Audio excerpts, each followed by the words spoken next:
Une fois décoincés de la mâchoire, les pèlerins s'enfuient à toutes jambes, on peut les comprendre. Mais ils manquent de mourir noyés par l'urine de Gargantua qui se soulage, puis en tombant dans un piège à loup. Une fois tiré d'affaire, l'un des pèlerins cite les psaumes pour expliquer que leur aventure était prédite par le roi David. Le festin reprend et Grand Gousier raconte les dernières nouvelles. Puis il évoque les prouesses de frère Jean lors des attaques de Picrocole. Impressionné, Gargantua demande à ce qu'ils soient invités à leur table. Le frère Jean se joint donc au festin. Il boit, il mange, il rit, il divague, il multiplie les jeux de mots pour le plus grand plaisir des convives.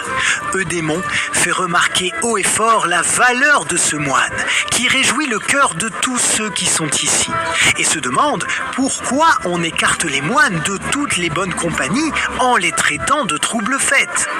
Pour lui répondre, Gargantua se livre à une diatribe contre les moines, accusés de ne pas travailler de leurs mains, de marmonner des prières sans les comprendre et de déranger leur entourage avec leurs cloches. Mais heureusement, frère Jean est une exception. Il n'est pas bigot, ni face de carême, il est franc, joyeux, généreux, bon compagnon et surtout travailleur et courageux. Mais il est temps de penser à la guerre. Et à la fin du repas, il est décidé qu'on sortirait en patrouille vers minuit pour surveiller la situation des ennemis. En attendant, chacun va se reposer, même si Gargantua peine à trouver le sommeil. Alors, le frère Jean vient à son secours en lui récitant les psaumes et l'effet soporifique est immédiat.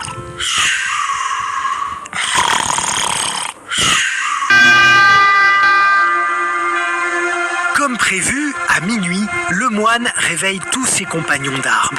De son côté, le roi Picrocole a envoyé une avant-garde de 1600 chevaliers aspergés d'eau bénite. Les deux troupes se rencontrent et s'affrontent enfin. Frère Jean terrorise les ennemis, puis se retrouve à mettre seul l'armée en déroute. Le moine est cependant fait prisonnier, emmené par l'avant-garde loin de ses compagnons.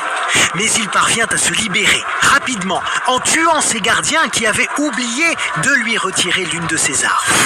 Il libère également plusieurs pèlerins qui avaient aussi été